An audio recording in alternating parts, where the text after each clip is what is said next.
विचार घेऊन चालणारी आम्ही मंडळी आहोत. सो इथे येणारा पर्यटक याला ड्रेस कोड गरजेचा आहे. आता हे बघा, हा प्रकार कशासाठी आमच्या इथे एक मालवणमध्ये ह्या गोष्टी नको आहेत, कारण इथून इतिहास पुढे चांगला जाण्यासाठी आमचा प्रयत्न आहे.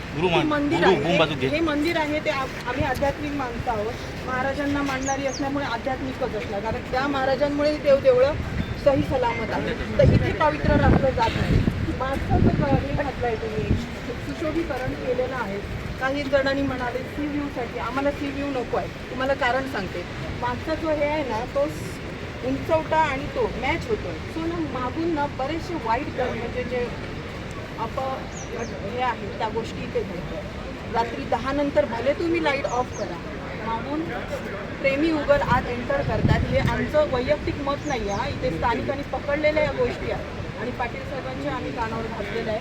तर ते सुशोभीकरण आम्हाला इतकं तात्पुरत्या स्वरूपात तुम्ही थांबवा आणि उंचवटा तो वाढून द्या, जेणेकरून पलीकडून काही गोष्टी आहेत त्या थांबणं गरजेचं आहे. आणि हे जरा तुम्ही 10 वर्ष आहे म्हणताय तर चांगलं काम करा ना. सरकारच्या मनात छान प्रश्न नाही, तसंच सगळं छान होतं. छानच होऊ देत. आणि नियम निर्बंध पण ह्या गोष्टीकडे जरा थोडं कसं त्याला तुम्ही टेम्पररी हा शब्द छान होणार मॅडम. हे छान झाले की नाही तुम्ही मानते की प्रश्न नाही? नाही. सुद्धा साहेबांनी स्वतः केलेला आहे. सो तिथे दुमत नाही आमचं. तसं 100% आपण घर बांधताना साहेब 50 वर्षाचा विचार आपल्या करून घराचे दैवत आहे, त्यामुळे सगळं चांगलं होणार त्याचं.